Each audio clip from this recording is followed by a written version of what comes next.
setelah Rasulullah mendapatkan wahyu, tapi berkat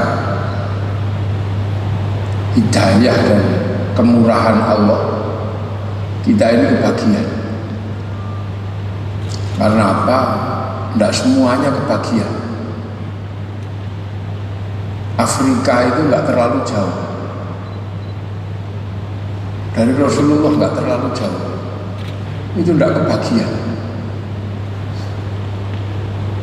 Eropa hanya melewati Maroko, melompati kampung namanya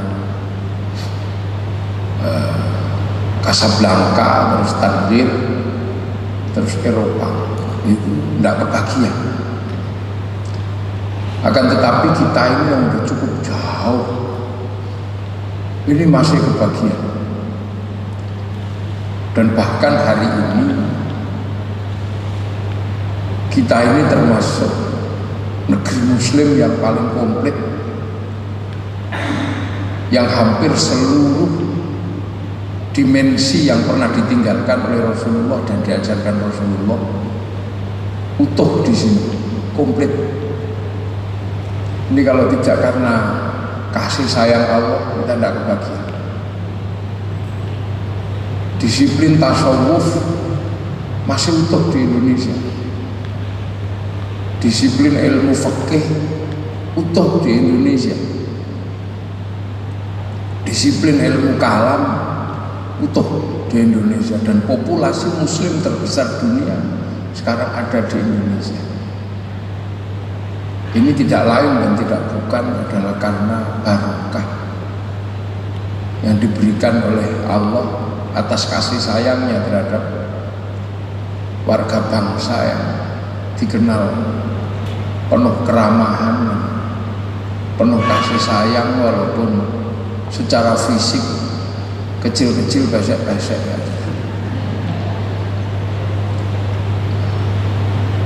Eropa itu pernah kebagian, tapi tidak lama dicabut lagi sama Allah.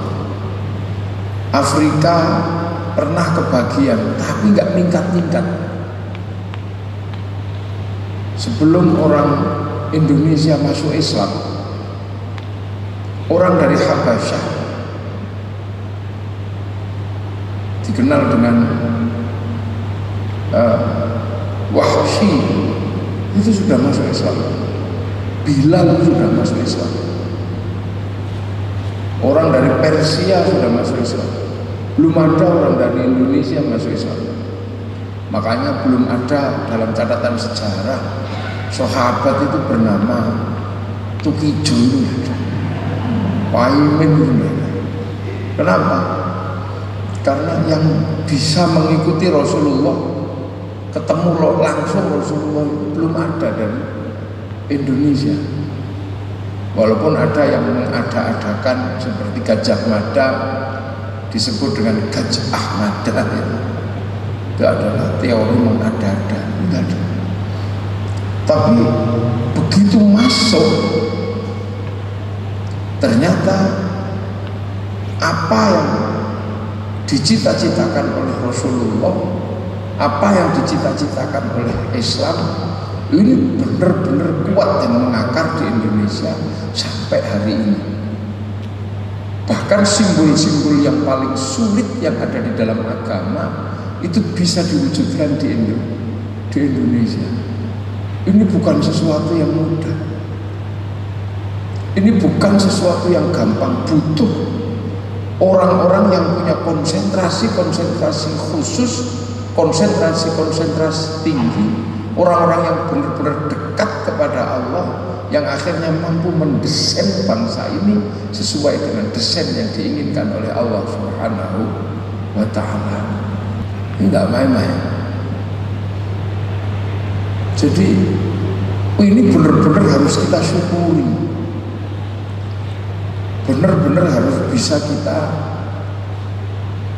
syukuri. Karena kalau berbicara tentang nuzulul Quran, turunnya Al-Quran adalah berbicara tentang perubahan sosiologi, perubahan antropologi, dan perubahan agama. setelah Al-Quran diturunkan yang menggunakan prinsip Iqra bismi rabbikal ladzi khalaq. Jadi memperkenalkan Rabb, memperkenalkan Tuhan. Jadi Al-Quran turun pertama kali adalah mengajarkan manusia untuk mengenal yang namanya Tuhan, mengenal yang namanya penguasa alam. Iqra bismi rabbika alladzi khalaq, yang menciptakan engkau. Bukan Lata, bukan Uzza, bukan Manat, dan bukan Hubal. Di tengah ketiadaan bayangan tentang adanya pencipta di luar alam ini, yang menjadi bayangan manusia adalah identifikasi sang pencipta. Itu manifestasinya tidak jauh-jauh dari benda-benda yang ada di sekitar manusia. Maka Allah mengajarkan ada Rabb, itu ada yang menciptakan engkau. Maka kita bisa melihat betapa proses itu tidak mudah. Memperkenalkan Tuhan itu tidak mudah. Bagi Rasulullah itu bukan sesuatu yang mudah. Satu, bahwa Rasulullah sendiri waktu itu tidak seperti sekarang ini orang sudah mengenal Tuhan. Arab itu pagan. Pagan itu penyembah berhala. Taunya bahwa di luar Lata, Uzza, Manat, dan Hubal itu tidak terdefinisikan. Nah, sehingga ketika Rasulullah naik ke Gua Hira sebagai kebiasaan dari orang Makkah waktu itu, yaitu kholwat atau bertapa, sehingga mendapatkan wahyu. Banyak yang kemudian berspekulasi di tahun 90-an ketika Rasulullah ini kholwat, ada yang mengatakan bahwa kholwat itu adalah budaya Jawa.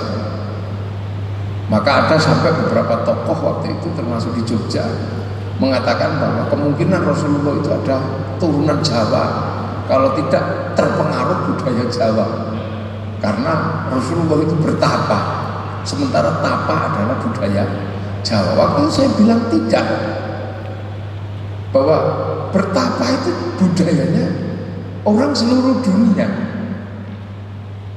Bahkan orang Arab punya kebiasaan bertapa. Buktinya apa?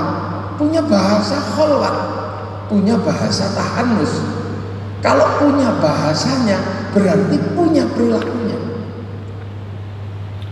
Kalau tidak punya perilakunya maka tidak punya bahasanya. Orang Arab punya bahasa tahanus, punya bahasa kholwat. Berarti orang Arab punya kebiasaan kholwat atau tahanus. Kalau punya bahasanya berarti punya perilaku sosialnya. Satu contoh, kita ini nggak punya yang namanya binatang yang tinggi lehernya dengan batik-batik. Yang punya itu orang Arab dan sekitarnya di Afrika sana. Mereka menyebutnya zarafah. Maka karena kita nggak punya, begitu mereka datang kita sebut jerapah. Orang Eropa menyebut zerefah. Orang Indonesia punya namanya rambutan. Orang Arab nggak punya rambutan. Makanya ketika rambutan sampai Arab tetap rambutan, bukan syariah itu. Nah ini sebenarnya sama. Nah, begitu Rasulullah ini mendapatkan Iqra, Rasulullah tidak mengenal ini siapa. Gitu. Rasulullah ini siapa? Gak kenal. Makanya ketika pertama didatangi Rasul lari, datangi kedua lari, begitu ketiga potensi untuk pergi lagi dari Gua Hira itu besar. Maka malaikat Jibril kemudian menggunakan standar wahyu ketika turun kepada para nabi. Standarnya apa? Share it. Langsung di bluetooth gitu, di share it. Setelah itu Rasul turun, tanya Siti Khadijah juga nggak ngerti, karena yang mengerti tentang bahwa di dunia ini ada proses kenabian, ada yang namanya messenger, itu adalah orang yang mendapatkan pesan sebelumnya. Nah, orang yang mendapatkan pesan sebelumnya itu basisnya ada di Palestina, basisnya ada di Madinah. Siapa? Orang Yahudi dan orang Nasrani. Orang Mekah tidak ada basis itu. Basis kenabian di Mekah itu udah kuno luar biasa di zaman Nabi Ibrahim. Ketika Nabi Ibrahim sampai di situ, Rabbana inni askantu min dzurriyyati biwadin ghairi dzi zar'in 'inda baitikal muharram, Rabbana liyuqimus sholata waj'al afidatan minan nasi tahwi ilaihim warzuqhum minats thamarati la'allahum yashkurun. Nabi Ibrahim berdoa. Tapi itu kan udah kuno, udah lewat fasenya, orang udah nggak paham. Nah, yang mengerti basis tentang kenabian, basis agama itu ada di Filistin sama di Madinah. Maka nggak ngerti. Makanya ketika Rasul menerima wahyu itu, gak ada yang tahu. Ada yang menyebut kesurupan, ada yang menyebut gila, ada macam-macam. Yang paham itu adalah orang Nasrani, namanya Waraqah bin Nufail. Itu ada yang menyebut dia pendeta, ada yang menyebut dia dukun, macam-macam. Si Waraqah ini. Tapi sesungguhnya dia adalah orang yang mendapatkan kabar dari kitab yang sebelumnya. Makanya tidak heran ketika orang Mekah itu didakwahi, itu melawan. Karena mereka tidak mengenal konsep Nabi, dia tidak mengenal konsep Rasul. Sama dengan ini orang Malang gitu kan. Saya datang walaupun bentuknya seperti ini, itu disambut bahkan sama Bu Wali yang terhormat, yang mulia. Kenapa? Karena orang Malang ini mengerti konsep ulama, diajarkan oleh ulama-ulama yang sebelumnya. Sehingga ketika saya datang sudah nyaman, udah pasti diopeni lah kalau orang Malang. Kayak hotel, kayak apa? Saya tak khawatir terjadi sesuatu. Karena orang Malang mengerti konsep ulama, konsep kiai. Akan beda halnya dengan ketika saya ke Irian. Di pedalaman Irian orang tidak mengenal konsep ulama, orang tidak mengenal konsep kiai. Ketika saya datang, paling menganggap saya ini tim pemburu babi. Itu lah. Nah, makanya perlawanan orang Mekah itu benar-benar serius. Bener-bener karena mereka nggak punya konsep messenger, itu nggak punya, nabi nggak punya. Konsepnya ya penyair, agniya, orang kaya, syuara, penyair, itu aja. Pokoknya sampai Rasul hijrah, sampai dilawan, itu sebenarnya karena mereka nggak punya konsep nabi.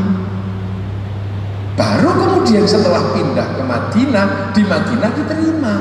Karena orang Madinah kenal konsep Nabi, konsep Rasul. Orang Madinah paham. Paling yang tidak terima karena dominasinya diganti oleh Rasulullah, kayak Bani Qunai, kok Bani Nadir, Bani Quraidah itu percaya kepada Nabi, tapi dia nggak mau terima dominasi sosialnya diganti oleh Rasulullah. Gitu. Makanya jadi ketika Nabi datang, baru setelah itu Rasulullah melakukan kerja-kerja sebagai seorang nabi, mulai ngajari sesuatu yang nggak mudah, bener-bener sulit. Pelajaran Islam itu kan bener-bener pelajaran sulit. Tuhan banyak, tiba-tiba diajari Tuhan satu, itu kan nggak mudah. Struktur sosial di sana itu, pengertian Tuhan itu banyak, ilahan akhir itu banyak. Tiba-tiba diajari Tuhan satu, itu tidak mudah. Terus diajari sholat, dari terbiasa beribadah itu Tuhannya ada, tiba-tiba diajari Tuhannya tidak kelihatan. Itu bukan perkara mudah. Itu bukan perkara mudah. Biasanya ada terus dibikin serem kan gitu, matanya dibikin merah, terus ada sayapnya, ada taringnya, kasih tanduk. Tiba-tiba, oh itu kita aja di sini mungkin sudah merasakan enaknya. Kita nggak kebayang sampai kemudian Allah berkompromi. Oh budullah ka'annaka tarahu fa illam takun tarahu fa innahu yaraka. Beribadahlah seolah-olah kau lihat Allah. Kalau kau nggak lihat Allah, yakin Allah lihat engkau. Itu apa? Karena menghadapi problem sosial di mana orang Arab biasanya ada patungnya. Udahlah, yang penting kamu merasa diawasi Allah. Akhirnya orang bisa sembuh. Allahu Akbar. Jangan gerak, dilihat Allah. Itu kan ada. Makanya akhirnya kita bisa merasakan dispensasi itu nikmat. Allahu Akbar. Tiba-tiba ding ding ding, bakso, enggak apa. Yang penting jangan 2 mangkok Pak. Nah, itu jangan. Bahkan itu kan nggak mudah. Suruh toharoh itu pakai air di negeri yang air aja susah. Kalau toharoh itu di batu itu mudah. Kenapa? Batu itu gudang air. Kita bisa bayangkan betapa orang Arab itu jengkelnya luar biasa. Waktu itu sudah nggak ada air, diminum aja sulit. Tiba-tiba toharoh itu pakai air. Wudhu minum aja susah. Ini apalagi jinabat. Mandi besar pakai air harus dari kepala sampai kaki. Minum aja susah, ini malah disuruh kebiuran air. Padahal orang sana jinabatnya nggak kayak kita. Kita kan sebulan kadang 2 kali. Sana sehari bisa 8 kali. Oh itu bisa bayangan betul. Jadi menghadapi sebuah tekanan sosial yang luar biasa sulit, nggak main-main. Kalau di sini orang jinabat tinggal nyemplung air, paling masalahnya kedinginan, itu aja. Kalau di sana air susah diminum aja susah. Itu diajari. Jadi pelajaran Islam itu benar-benar pelajaran yang sulit bagi orang Arab. Itu tidak main-main. Zakat itu juga nggak mudah bagi orang Arab. Kenapa? Karena orang Arab itu makanan sulit, dimakan aja sulit. Berburu, perang, tiba-tiba kemudian harus menyisihkan. Ini berbeda ajaran aneh itu. Makanya ja'ah ghoriban bahasa ya'udhu ghoriban. Islam itu asing karena benar-benar berhadapan permili ajaran Islam itu dengan sosial budaya di Arab. Makanan susah, istri banyak, suruh cuman 1. Oh itu kan gak mudah. Puasa, orang Arab itu panasnya kayak gitu. Suruh puasa coba. Puasa itu kalau di musim panas kayak apa susahnya. Orang sini kalau puasa duduk di tepi sungai dingin, sana duduk di mana? Panas gitu mau sembunyi di bawah pohon, pohonnya nggak ada. Coba puasa itu benar-benar sulit bagi orang Arab. Sampai mau, coba bayangkan betapa kuatnya dan hebatnya Rasulullah mampu memberikan pembelajaran yang demikian sulit. Ngajari puasa orang sini itu segojangan. Makanya orang Indonesia itu hobi puasa karena gak susah. Iya, cinta ditolak puasa itu begitu kan. Tinggal pilih pilih innahu min Sulaimana atau pilih sunapa tekaji hajiku jalan goyang, tinggal pilih. Orang sini puasa. Makanya sejarah orang sini puasa itu bukan sesuatu yang sulit. Makanya bagi orang Malang puasa itu macam-macam. Puasa kukus godhong tok, ngidang, puasa gandul di pohon ngalong, puasa nasi putih tok uteh, menghindari api pati geni. Dan itu puasa jalan ngedan, itu kan ada. Makanya orang sini itu hobi puasa, sampai cari nomor itu puasa. Loh, ini sebenarnya memberikan gambaran buat kita betapa puasa itu tidak mudah. Haji itu bagi orang Arab tidak mudah. Kenapa? Panas kayak gitu. Itu kalau ihram suruh buka kepala. Paling berat lagi kalau tawaf. Wah itu bagi orang Arab beratnya luar biasa. Kenapa? Yang perempuan suruh buka mukanya. Wah, itu syahwatnya kayak apa? Lihat muka perempuan Arab cantik-cantik, sementara pada saat yang sama yang laki-laki disuruh pakai baju gak berjahit. Coba itu kalau mau nakal kan tinggal les gitu aja. Dan itu bisa diajari oleh Rasulullah. Makanya, makanya Islam itu prototipenya itu di situ. Makanya kalau prototip Islam itu ada di Mekah, Madinah itu bisa. Maka di Malang ini sebenarnya udah nggak susah. Tinggal bagaimana cara menggeser pembelajaran yang ada dari Rasulullah untuk ditanamkan di bumi baru seperti ini. Gitu. Nah, itulah sesungguhnya yang paling sulit dari memahami nuzulul Quran. Menggeser sosiologi, antropologi Islam dari sistem teologi yang tadi basicnya adalah tanah jazirah Arab, digeser kan problem sosiologi, antropologi jazir tanah baru yang namanya Nusantara. Wah, itu yang gak mudah, tapi berhasil. Apalagi di Malang itu sampai berhasil, ini hebat. Malang ini pusat kerajaan terbesar di dunia. Loh, Malang ini kan pusat kerajaan terbesar di dunia ini di Malang. Negeri superpower pertama yang mampu menaklukkan superpower dunia itu dari Malang. Namanya Singasari. Singasari itu di Malang. Bukan kerajaan Laut Selatan itu, bukan. Malang itu. Kertanegara nama rajanya itu. Itu sanggup menaklukkan penakluk dunia yang namanya Mongolia. Mongolia itu Arab diobrak-abrik sampai habis. Eropa itu dedel duel diajar sama Mongolia. Cina negara sekuat itu habis. Tapi begitu datang menghadapi Kertanegara di Malang, habis sama Kertanegara. Bahkan orang-orang Singasari ini sampai di semenanjung Korea Selatan membuat sebuah provinsi di Korea Selatan namanya provinsi Kimhae.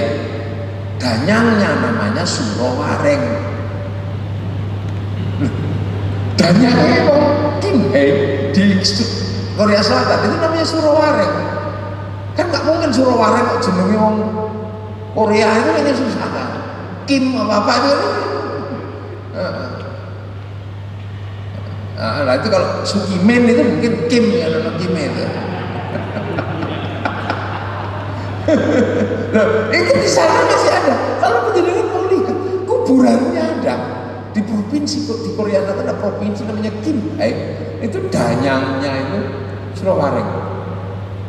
Danyang yang kalau orang Jawa itu menyebut nenek moyang sebuah daerah itu kan danyang. Karena dari kata danyang.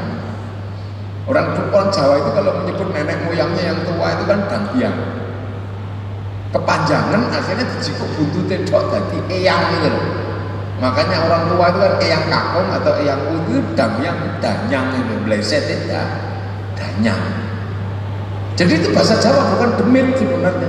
Karena kita kadang susah memahami itu terus dibangun lalu demit itu aja bukan. Danyang itu bahasa Jawa. Kalau orang Arab itu orang tua itu namanya syaifun, suyuh. Kalau ubannya buahnya saiban. Nah orang Jawa itu danyang, eyang gitu.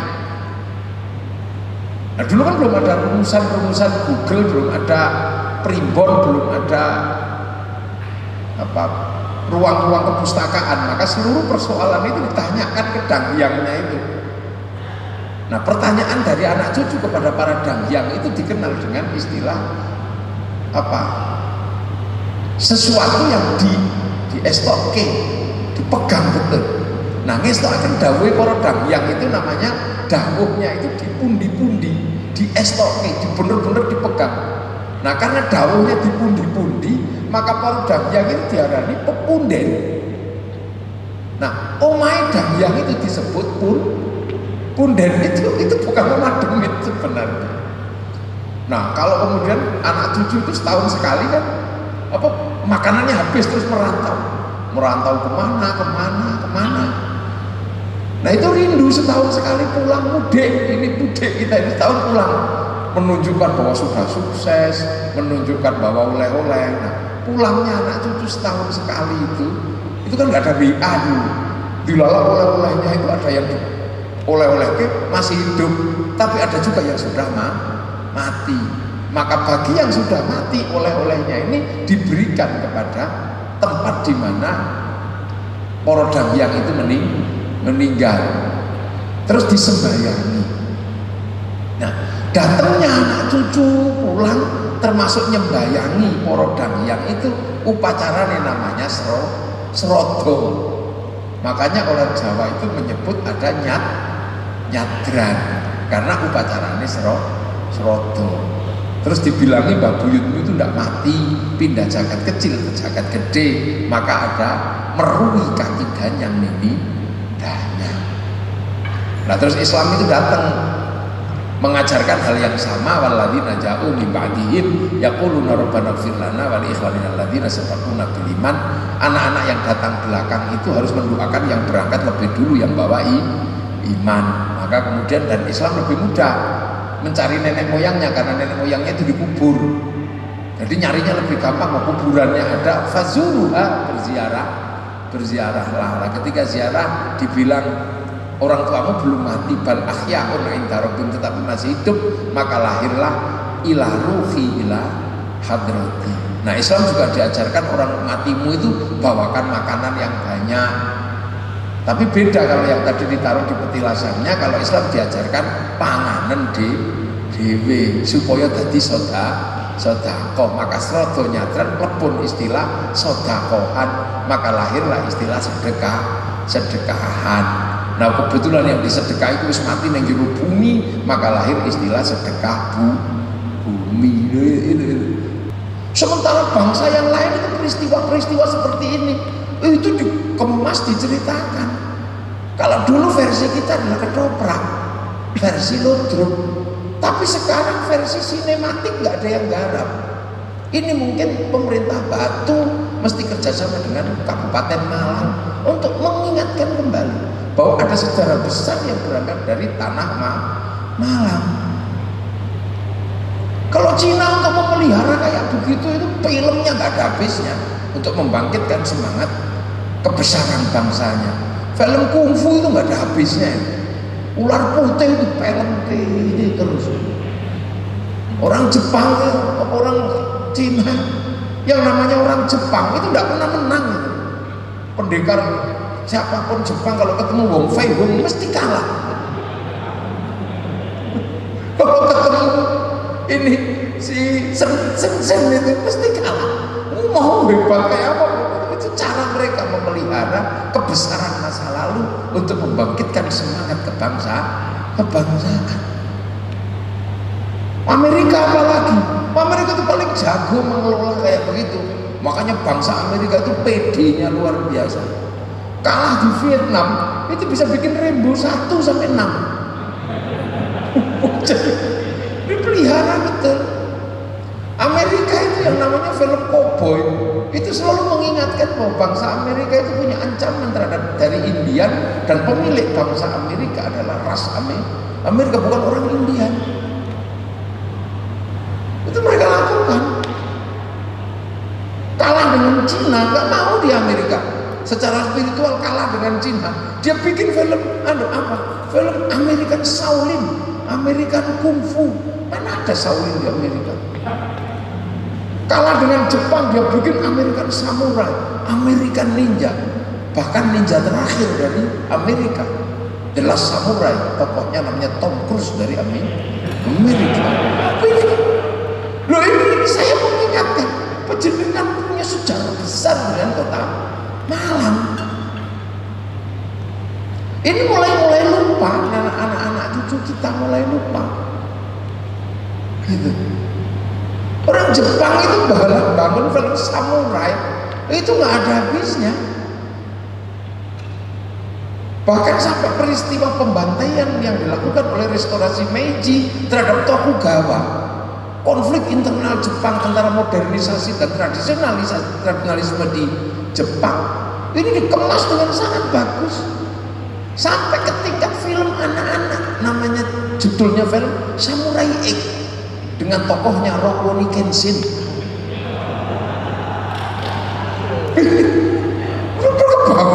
Ini sekedar mengingatkan itu mulai semua ini kan dunia baru. Kalau dulu ketoprak kayak begitu, opera kalau orang Eropa. Kalau kita ini punya itu kita punya, tapi kita sering lupa karena selalu mikir biayanya mahal. Udah lo apa? Dulu tretes ini malah punya tanggung jawab besar. Makanya istilahnya Malang isi ngoedan itu ya karena pusat ngoedan ini Malang. Ini kan nggak kebayang tiba-tiba Kertanegara itu bisa menaklukkan Mongolia. Itu kan nggak pernah kebayang sebelumnya. Dan Kertanegara ketika bikin pusat pelatihan bahari itu di Malang Selatan, yang sekarang ditempati marinir itu. Makanya kan orang selalu bertanya-tanya, kenapa pusat marinir itu di Malang? Ya karena itu sesungguhnya Bung Karno dulu napaktilas kekuatan Kertanegara sebelum menyerang Mongolia, latihannya di Malang Selatan. Malang Selatan itu yang sekarang menjadi pusat marinir itu. Yang akhirnya kemudian oleh Bung Karno marinir di Malang itu yang dulu masih namanya KKO mendapatkan panji khusus untuk dijamas setiap tahun sebagai simbol kekuatan maritim, kekuatan bahari di Indonesia. Nah, itu latihan Kertanegara itu di Malang Selatan. Makanya kapan-kapan mesti yang namanya Kota Batu, Kota Malang ini harus bekerja sama untuk mengingatkan kembali. Mungkin ada upacara bersama dengan marinir itu untuk mengingatkan bahwa negeri ini pernah menjadi penakluk dunia dan keberangkatannya dari daerah Malang namanya pasukan Kertanegara yang dikenal dengan ekspedisi besar namanya ekspedisi Pamalayu. Sini itu besok nanti dibikin filmnya. Kalau orang Cina bisa kerjasama dengan Hollywood bikin Mulan, bukan sesuatu yang sulit kalau kemudian orang Malang bisa bekerja sama dengan Hollywood untuk bikin Kertanegara. Udah Singasari. Saya mendukung. Untuk iya, tapi kalau mendukung bila perlu nek golekno duit nek aku tak rewangi golek duit. Tapi bahwa pemerintah harus menjadi pemimpin dalam proses ini. Ini kan sekarang sesuatu hal yang yang dulu dijangkau dengan kecil-kecil. Karena bangsa kita ini bangsa yang sejajar dengan bangsa yang lain, bukan bangsa kelas 2, sama. Orang Eropa punya cerita cinta yang dikenal dengan nama cerita Romeo Juliet. Orang Cina punya Sampai Ingtai, orang Arab punya Kais dan Laila. Kita punya yang di Lumut. Lihat Panji Asmoro, bangun. Apa bedanya kita punya? Sana punya orang kuat namanya Samson. Kita punya orang kuat namanya Batu Bondowoso. Di sana punya ibu tiri yang kejam namanya Cinderella. Kita punya bawang putih, bawang merah. Apa bedanya? Dipikir kita ini beda sama. Gitu. Jadi bangsa ini punya kekuatan. Makanya kadang kalau ini tidak dijelaskan kepada anak-anak hari ini, itu hasilnya adalah hampir prestasi bangsa ini tidak pernah diakui. Dan itu mulai menggejala seiring dengan era transnasional dari sebuah era yang disebut milenial. Ini kan gak ada benernya ini sekarang bangsa ini bagi beberapa orang ini. Ya kan? Punya tumpeng salah, punya tahlilan salah, punya ziarah kubur salah, punya keris musyrik. Semua ini kan lagi tren ini. Ini karena gak ada yang bisa menjelaskan dan kita acuh dengan hal-hal seperti itu. Kita bangsa yang kuat. Dan itu bisa kita lihat dari hal yang sederhana misalnya tentang alat musik. Orang Arab itu terbang terbuat dari kayu dan kulit kambing. Kayu tinggal motong, kulit tinggal motong kambingnya.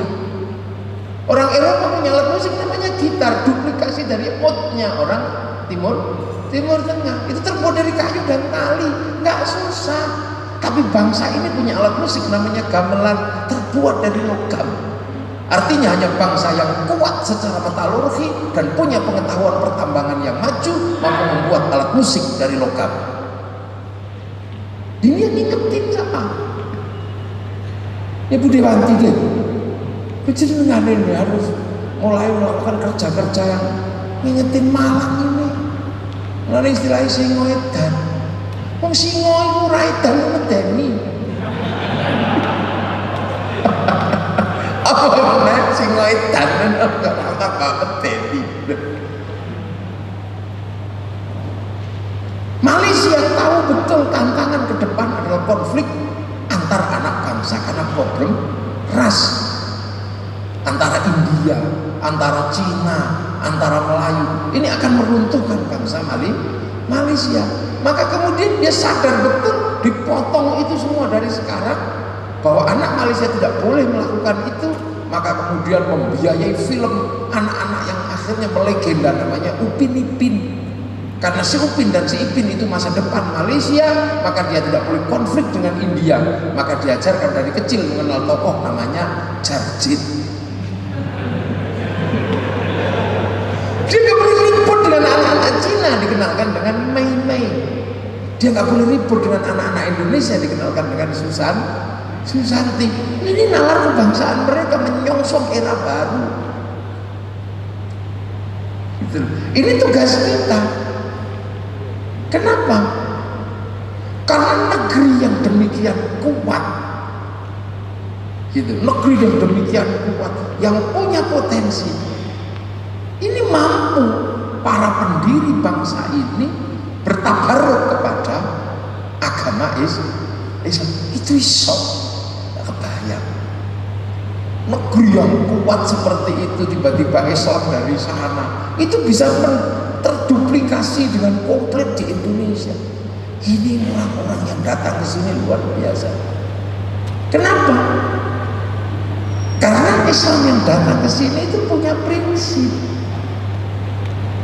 Dan prinsipnya itu bukan prinsip kepentingan apa-apa, selain kepentingan bagaimana membawa Islam rahmatan lil alamin.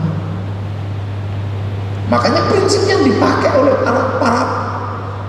para ulama awal itu kan prinsip wakafa billahi syahida Muhammadur Rasulullah walladzina ma'ahu asyiddau 'alal kuffar rahamau bainahum tarahum ruk'an sujadan yabtaguna fadlan minallah wa ridwanan simahum fi wujuhihim min athari sujud dzalika mathaluhum fit tawrat wa mathaluhum fil injil kazar'in akhraja syat'ahu fa'azarahu fastadallahu wastama'a ala suqihi ujibu surru'an yaqidu bihimul kuffar.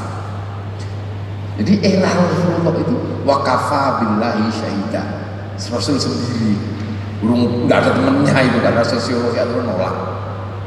Muhammadur Rasulullah walladzina ma'ahu, dan orang-orang yang bersama Rasulullah sama sahabat asyidda walal kufar, keras sama orang kafir, karena itu era di sana. Setelah asyidda walal kufar ruhama ubainahum, eranya khalifah, eranya kaum muslim mulai saling kasih sayang. Tarahum ruk'an sujada yabtaguna fadlan minallah wa ridwanan simahum fi wujuhihim min athari sujud. Eranya kemudian kodifikasi pengetahuan, madhab, semua tasawuf, sehingga Islam sudah mulai menjadi bagian dari proses integral dari perubahan dunia. Sampai kemudian harus berjalan kemudian menemui negara baru dengan satu prinsip kazar'in, seperti tanaman. Makanya kemudian para orang-orang dulu itu prinsipnya kalau keluar dari jazirah ini adalah membawa Islam seperti tanaman. Gimana cara nanam di sawah orang lain di sawahnya Majapahit. Nah, jadi tanam dulu, tanam di sawah Majapahit, di sawah Pajajaran, di sawah Singasari, ditanam pelan-pelan. dari dulu menggunakan benih. Makanya para ulama itu menggunakan benih ditanam di sawah orang, ya jangan ribut. Lahirlah prinsip-prinsip bagaimana membawa Islam tanpa harus berbenturan dengan orang yang ada di Nusantara. Cuman yang nanam ini beda, kelasnya beda. Siapa yang nanam Islam ke sini? Wali. Yang kemudian disebut Wali Songo, yang dilawan oleh pengetahuan modern itu melawan. Bukan, Islam tidak disebarkan oleh wali. Oleh siapa? Oleh saudagar. Jadi dulu kalau bikin skripsi gitu, jenengan itu orang-orang kalau sekolah bikin skripsi Islam disebarkan oleh wali, itu ditolak. Karena apa? Objeknya itu nggak benar. Daftar pustakanya nggak ada. Karena itu adalah absurd. Wali apa? Jadi dulu kalau bikin skripsi atau bikin karya ilmiah, yang menyebarkan Islam harus saudagar, karena daftar pustakanya ada. Nah kalau wali mengkotek, historis gitu. Tapi belakangan kan orang mulai paham, santri desa itu ternyata membuktikan kebenarannya. Karena santri dari dulu sih desa-desa ini itu selalu diajarkan yang menyebarkan Islam itu wali. Dan akhirnya pengetahuan modern sekarang mengakui bahwa yang menyebarkan Islam itu memang wali, bukan saudagar. Kenapa? Karena Islam masuk ke agama Hindu. Orang Hindu itu berkasta. Nah, kasta yang boleh ngomong agama itu kasta Brahmana. Kasta kesatria nggak boleh ngomong agama. Kasta Vaishya pegawai nggak boleh ngomong agama. Apalagi Sudra. Sudra itu nggak boleh ngomong agama. Nah, orang Sudra itu pedagang sama petani. Sekaya apapun saudagar itu Sudra. Maka tidak mungkin orang Sudra ngomong agama. Lah makanya akhirnya yang bisa berbicara agama di tengah masyarakat Hindu adalah wali. Wali itu konsepnya sama dengan konsep Brahmana, la khaufun 'alaihim wa lahum yahzanun, belum punya ketakutan apa-apa. Nah itu makanya datang ke sini para wali. Wali di generasi siapa? Wali-wali besar yang punya pengalaman bagaimana membawa Islam keluar dari jazirah, membawa Al-Quran ke daerah-daerah yang jauh. Wali-wali itu dikenal dengan Wali Songo. Yang Wali Songo ini adalah orang yang mendapatkan tutorial peradaban yang sangat maju. Sunan Ampel ini yang sangat berpengaruh terhadap generasi para wali Mbah Ampel. Ini diajari betul sama Mbak Ibrahim Asmoro Kondi bapaknya. Mbak Ibrahim Asmoro Kondi diajari sama bapaknya namanya Sayyid Jamaluddin Al-Husaini Al-Kabir, yang dikenal dengan nama Syekh Jumatil Kubro. Ini punya pengalaman betul bagaimana membawa Islam keluar dari jazirah, karena beliau diajari oleh bapaknya namanya Sayyid Muhammad di Pasai. Sayyid Muhammad diajari bapaknya oleh Sayyid Ahmad Jalaluddin bagaimana membawa Islam di negeri yang dikenal dengan negeri Campa, di mana konflik antara Hindu sama Buddha, antara bangsa Anam dan bangsa Campa itu menghasilkan sebuah konklusi politik, konklusi sosial yang digawangi oleh Sayyid Ahmad Jalaluddin. Ini putranya Sayyid Abdul Malik yang mampu mempertemukan beberapa konflik besar di Mongolia yang melahirkan klan Azmat Khan. Ini orang-orang besar. Ini putranya Sayyid Alawi Amil Faqih. Ini orang-orang yang menemukan titik konflik antara Bani Umayyah dan Bani Abbasiyah. Sayyid Alawi Amil Faqih ini diajari bapaknya Sayyid Ahmad Sohib Lebat, diajari bapaknya namanya Sayyid Ali Khalid Qasam. Sayyid Ali Khalid Qasam diajari bapaknya Sayyid Alwi, diajari bapaknya Sayyid Muhammad, diajari bapaknya Sayyid Alwi, diajari bapaknya Sayyid Ubaidillah. Sayyid Alwi bin Ubaidillah bin Ahmad Al-Muhajir ini yang menghasilkan klan Alawiyin di dunia ini, yang ada Asegaf, ada Habib Syekh Asegaf, ada Habib Lutfi bin Yahya, itu dari Alawi bin Ubaidillah bin Ahmad Al-Muhajir yang hijrah jauh. Nah ini orang-orang yang memang benar-benar punya latar belakang sosiologi yang mapan. Itu diajari sama Sayyid Isa, diajari sama namanya Said Muhammad, diajari Said Ali Ulidi. Said Ali Ulidi diajari bapaknya namanya Said Ja'far Shotib. Said Ja'far Shotib ini yang menghadapi konflik yang sangat keras di Timur Tengah, sampai punya sholawat dikenal dengan sholawat asghir wa asghilid dhalimin bid dhalimin akhrijna min bainihim salimin. Itu konflik yang luar biasa. Jadi ahli dalam mengatasi resolusi konflik. Ini putranya Sayyid Ali, Sayyid Bakir, putranya Sayyid Ali Zainal Abidin, satu-satunya yang selamat dari pembantaian Karbala. Tidak di bulan Asyura, makanya bulan Asyura kemudian masuk ke sini dikenal dengan bulan Syuro, karena Asyura itu panjangan. Makanya kemudian orang sini kalau bulan Syuro itu ada santunan anak yatim untuk mengingat itu. Itu orang sini nggak mantu karena itu bulan duka, jangan mantu di bulan Syuro. Itu putranya Sayyidina Husain yang dipenggal di Karbala. Saudaranya Sayyidina Hasan, putranya Sayyidina Ali bin Abi Thalib yang menghadapi konflik dalam situasi terakhir bersama Bani Umayyah. Itu menantu Rasulullah Muhammad Sallallahu Alaihi Wasallam. Jadi orang-orang yang benar-benar jenius. Nah, para wali ini ketemu dengan peradaban yang ini. Makanya kemudian melakukan kerja, tidak kemudian undak, nanam pelan-pelan. Ya sudah, kada ini samanya orang Hindu, maka sholat yang dikenal dengan istilah baku, sholat menggunakan bahasa sembahyang, ikut bahasa yang sebelumnya. Musola ikut bahasa langgar.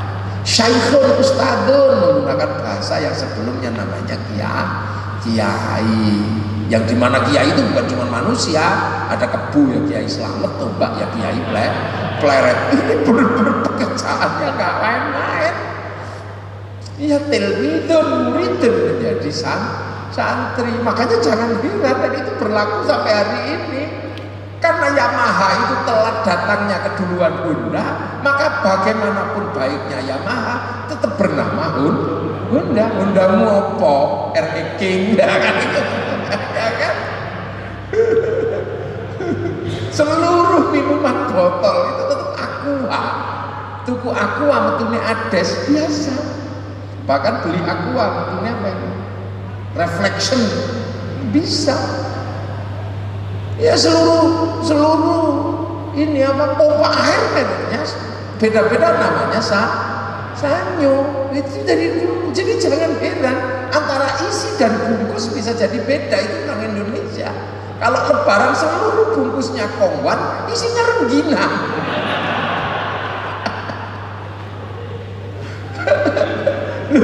Isinya rengginang. Ini jangan heran. Itu karena kesadaran kazarain seperti tanaman. Maka syahadat ditanam dengan syahadaten menjadi sekaten. Sholat itu ditanam dengan sembahyang. Cara nanamnya ya beda. Kalau di sana wong yang nanam Rasul ya tiangnya kuat. Sini kan yang nanam orang Indonesia para wali ya pelan-pelan sambil didekne ini gini, maka biar tanaman itu nggak jatuh, kasih cagak itu kan, dicagak kayak orang nanam bunga itu kalau kena angin biar nggak jatuh kan dikasih tiang. Maka sebelum sholat ada tiang Allah Akbar gitu kan. Nanamnya juga nggak tepat waktu, mundur dikit. Karena yang diajak nanam masih di sawah. Makanya kiainya sabar, mestinya zuhur setengah 12, mundur setengah 3. Nah ya biasa aja depan. Nanti Allah Akbar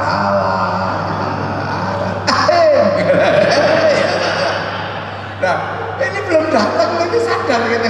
Karena belum datang gitu ya. Kiainya dengan nggak ribet, dengan tunggu ya sudah nih tunggu. Wong ini tanaman lokal nih.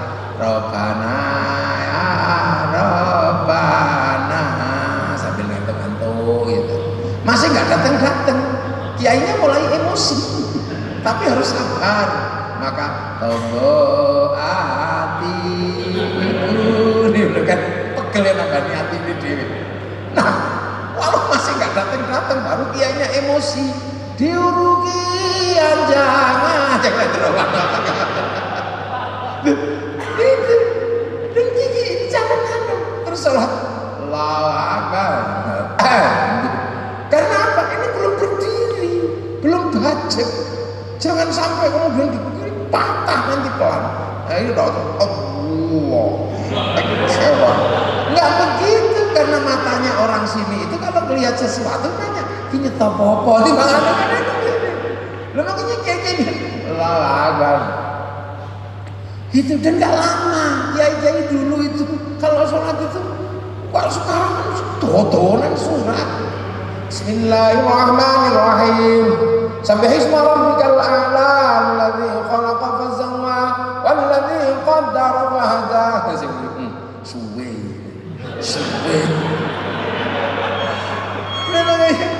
Tareh ini orang sini cepet. Bismillahirrahmanirrahim. Maliki yaumiddin. Iyyaka na'budu wa iyyaka nasta'in. Ihdinas siratal mustaqim. Siratal ladzina an'amta 'alaihim ghairil maghdubi 'alaihim waladdallin. Amin. Bismillahirrahmanirrahim. Yasin.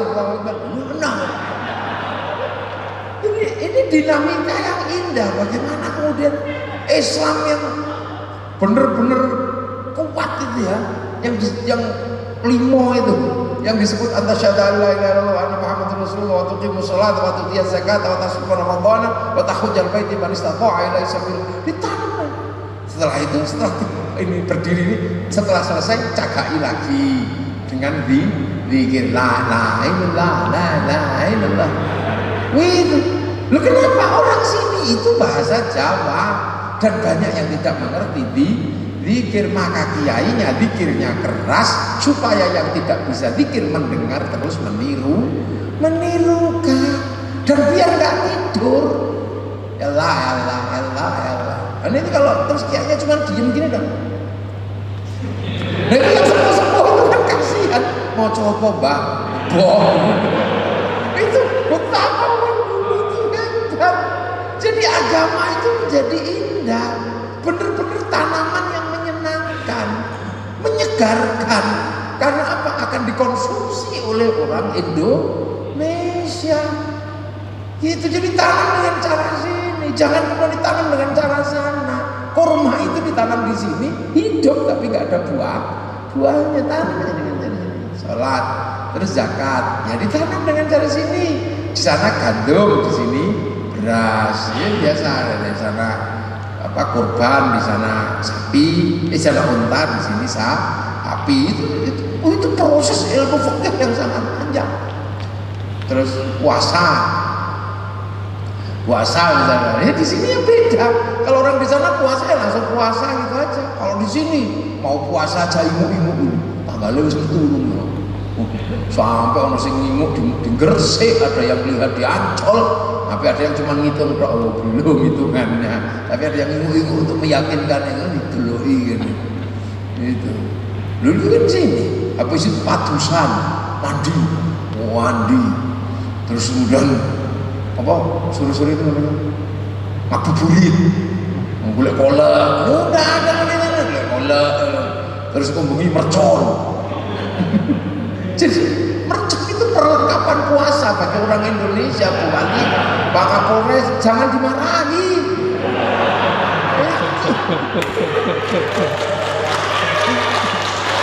Jangan dimarahi. Anak-anak yang suka merconan itu malah tidak pernah jadi teroris. Iya, karena berislam dengan bahagia dan riang gembira. Yang suka jadi teroris itu kan yang serius itu. Lihat kaki kepanjangan dikit serius, kurang cingkrang. Lihat jenggot dua serius gitu kayak bapak. Mana tadi yang DPRD itu? Di mana tadi DPRD itu? Bapak jenengan itu tadi tak pikir rambut hilang di sini. Oh ininya dulu ada jenggot di sini, panjang keliwir itu. Nggak tahunya jimat.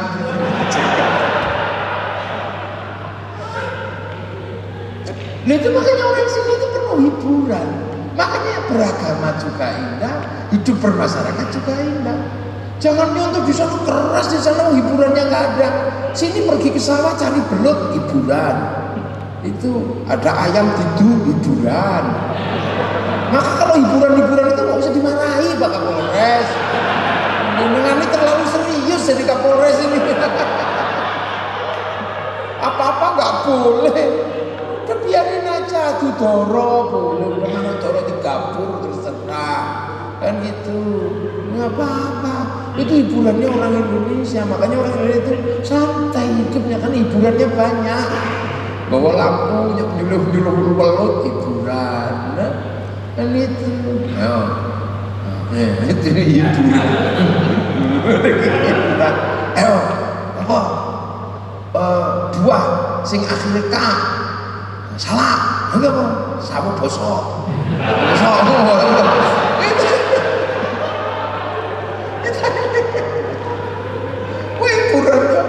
banyak.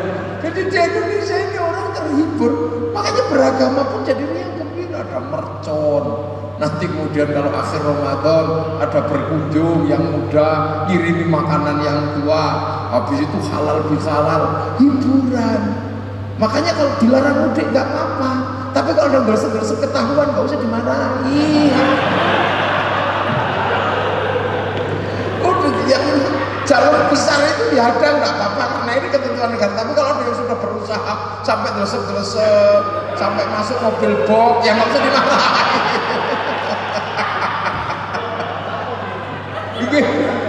Ini ya apa pokoknya ini sih berusaha itu ya jadi senene tapi sange. Itu imunnya naik, tak bilangin namanya. Kalau nggak boleh itu malah imunnya turun, nanti corona semua itu malah drop. Makanya waktu pertama corona itu anak-anak orang-orang kan goes. Lu goes itu memang obat corona yang paling bagus. Nggak ada obat bagus selain goes. Kenapa? Karena laki perempuan sama-sama goes. Nah yang di belakangnya kan bisa lihat.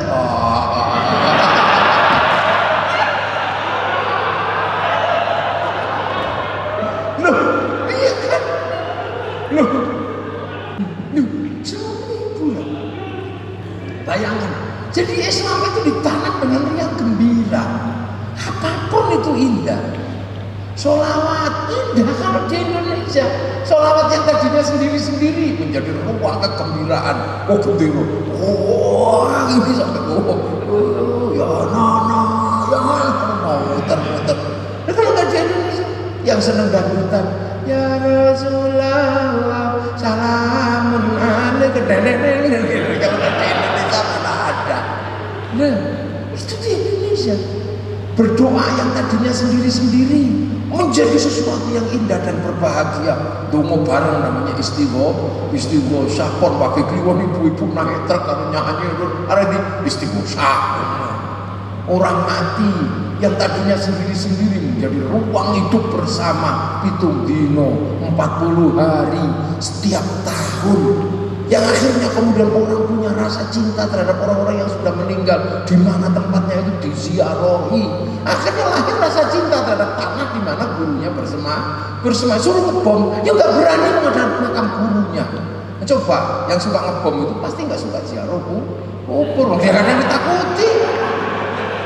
Hantu aja nggak takut, gimana mau? Musuhnya bid'ah. Kalau kita ini sama genderuwo aja masih takut. Jangan di sebelah situ, ono genderuwo nih. Sana kan goib gak ada, itu apa? Jadi manusia akhirnya kemudian tidak punya ruang di mana dia ada kontrol secara sosial, nggak punya. Makanya Pak Kapolres dan Dandim tidak usah khawatir. Orang-orang yang suka ziarah kubur, yang Islamnya yang gembira, nggak akan jadi teroris. Sudah percaya sama saya, nggak ada.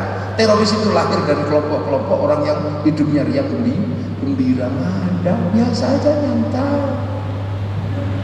makan bareng-bareng, umpeng gitu.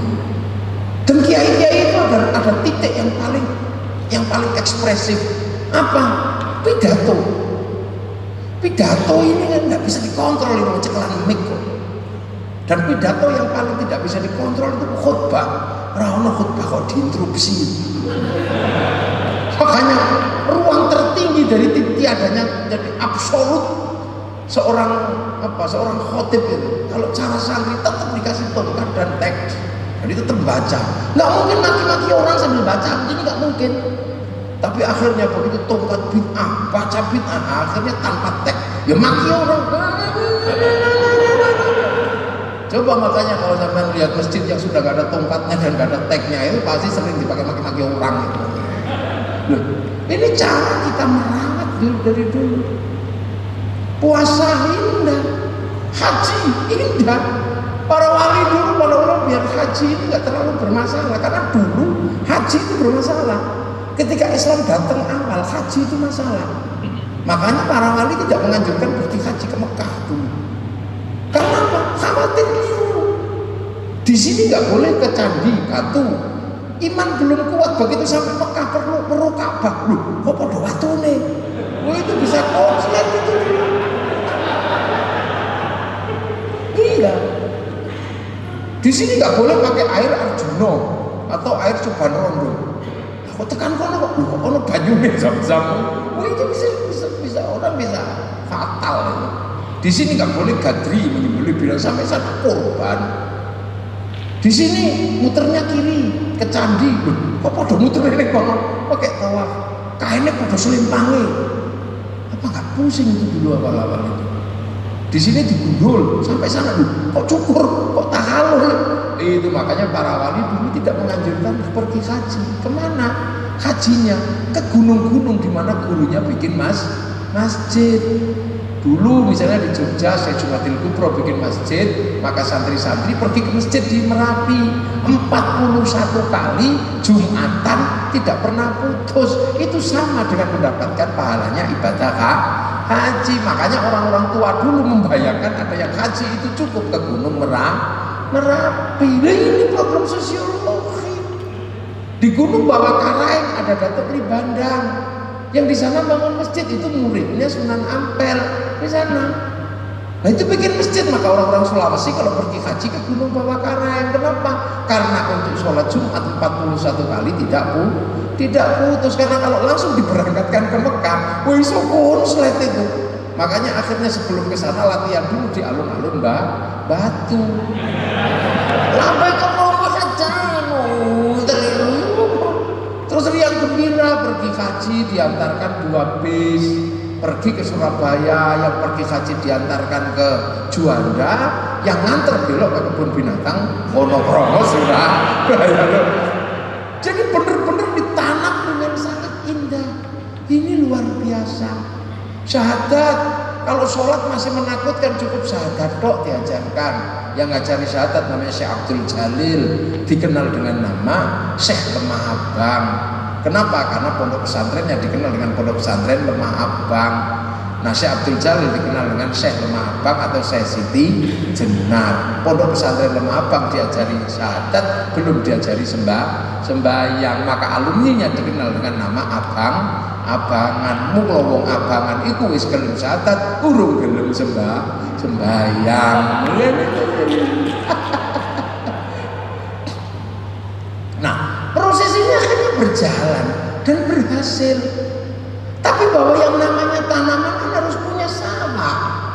Kalau tanaman kok ngontrak itu piye repotnya sendiri. Akhirnya bagaimana punya sawah. Maka bagaimana tanaman ini bisa ditanam di sebuah sawah? Maka harus melakukan konstruksi sosial, konstruksi budaya, sosiologi dan antropologi. Nah, itulah maka kemudian mulai mengerjakan kerjaan-kerjaan struktural. Setelah kerja-kerja budaya, berikutnya adalah kerja-kerja strategis struktural yang bersifat kenegaraan atau kewilayahan. Mulai raja, hamba, yang tadinya adalah struktur sosial yang ada di Indonesia, hierarkinya raja, hamba, mulailah diperkenalkan dengan sistem hidup bersama tanpa kasta dan tanpa kelas. Siapa yang punya konsep seperti itu? Rasulullah membayangkan manusia adalah orang yang saling bertanggung jawab dengan konsep kullukum ra'in wa kullukum mas'ulun an ra'iyati. Ra'iyah inilah cita-cita Rasulullah, manusia yang saling bertanggung jawab, bukan raja, bukan hamba, bukan kawula, bukan gusti. Dan para wali pelan-pelan bisa memperkenalkan itu.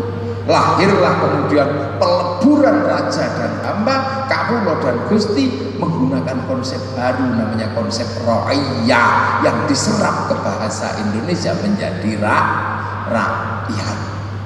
Dan satu-satunya bangsa muslim dunia yang sanggup mengambil kalimat ra'iyah untuk menyebut warga bangsanya hanya ulama Indonesia. Ada ra'iyah, makanya tapi identitas lokalnya nggak hilang. Yang hamba tetap menyebut diri ambu, yang kawulo tetap menyebut diri kulo, yang hamba sahaya menyebut diri saya, yang abdi masih bilang abdi di Sunda. Ini mana yang bisa? Begitu Islam dititipkan dengan strukturnya Rasulullah, apa yang nggak bisa? Rasul dititipi, ya mesti tanggung jawab.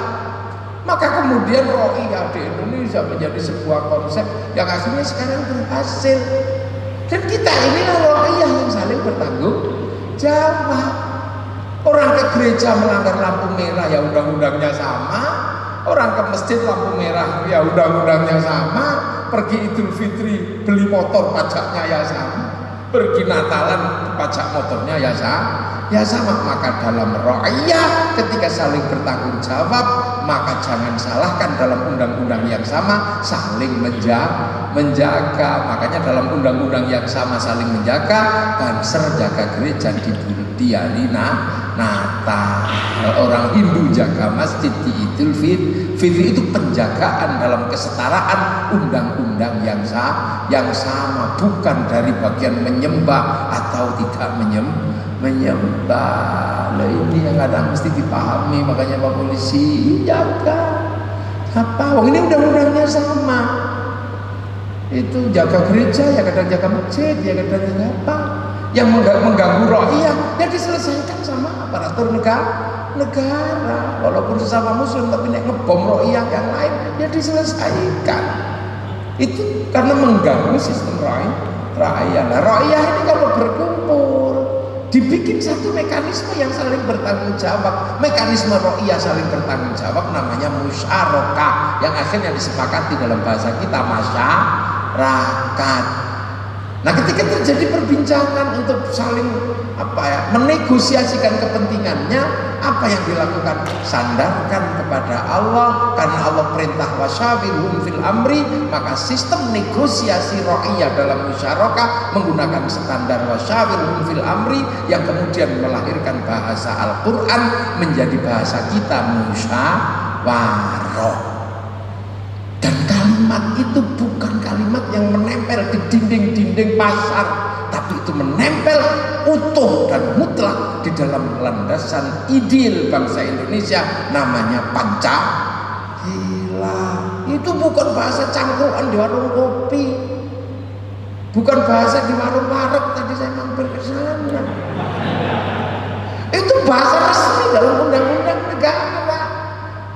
Makanya kepemimpinan tertingginya Majelis Permusyawaratan Rakyat, Dewan Perwakilan Rakyat. Lu kayak gini terus kamu bilang tauhid, kamu belajar dari mana? Nah, ini perlu diingatkan kembali bahwa bangsa ini sudah menggunakan prinsip-prinsip Islam, prinsip-prinsip syar'i berjalan di sini semua. Nah, ini yang kadang mempertanyakan, lu itu bahasa Pancasila itu bahasa Islam semua, ketuhanan yang Maha Esa. Kalau orang mengerti kenapa Syekhul Ustadzun menjadi kiai, tilmidun muridun menjadi santri, pasti dia akan mengerti kenapa Qul huwallahu ahad menjadi ketuhanan yang Maha Esa. Kemanusiaan yang adil dan beradab. Adilun ini bahasa Arab, adab juga bahasa Arab. Kerakyatan Ro'iyah yang dipimpin oleh hikmah, ini bahasa Al-Quran. Ud'u ila sabili rabbika bil hikmah. Sebuah sistem transformasi batin untuk melakukan sebuah kerja-kerja kebaikan, itu namanya hikmah. Oleh hikmah, permusyawaratan bahasa Arab Al-Quran, perwakilan, keadilan, adil lagi bagi seluruh Ro'iyah. Nah, proses struktural ini akhirnya menghasilkan tanaman dan sawah. Makanya Islam ditanam oleh para wali menghasilkan sawah yang disebut wilayah al-wala wali meninggalkan wilayah. Makanya teritori kita disebut wilayah karena yang membangun adalah para wali. Maka kemudian kita mengenal istilah wilayah. Maka siapapun pemimpin di Indonesia harus waspada. Kalau ada gerakan yang tidak sesuai dengan desain para wali, cepat atau lambat pasti konslet. Karena apa? Indonesia ini sudah didesain oleh para wali, maka hiduplah sesuai dengan desain para wali. Keluar dari desain para wali pasti akan bermasalah di Indonesia. Maka penjenengan sebagai wali kota, penjenengan sebagai kapolres, wakil wali kota, DPRD, semuanya ini harus punya rasa terima kasih kepada para pembangun wilayah. Caranya sederhana. Kalau hallnya datanglah ziarah kuburnya, bikin ziarah wali Songo atau apa gitu.